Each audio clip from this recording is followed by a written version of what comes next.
In this video, I'm going to teach you how to connect mini wireless keyboard to smart TV. It's a very easy process, so make sure to follow along. These mini keyboard models are designed to work with smart TVs.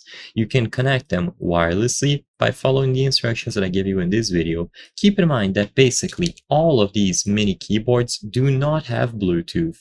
Of course, if yours does, I would recommend connecting it over Bluetooth, but for this particular model that I'm showcasing in this video, it actually features a USB dongle. So if you look at the back, there should be a cover for a specific slot where you can store this USB dongle. So make sure that you grab the USB dongle from your mini USB keyboard. With this USB dongle in hand, all that's needed is to plug the dongle into your TV. Most smart TVs should have a USB port at the back.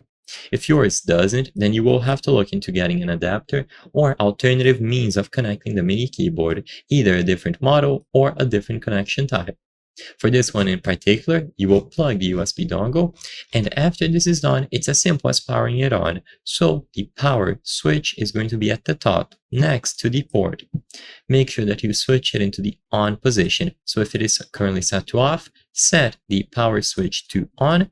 And after that's done, if the dongle was connected to the back of the TV, and the TV is receiving power, as soon as you power on the mini keyboard, it will connect itself to the dongle, allowing you to use both of them together. So now all of the keys will be operational. You can search for anything on YouTube, web browsers, you can type messages, issue commands, pause, play, and any sort of gesture that you can do. So I hope I was able to help you.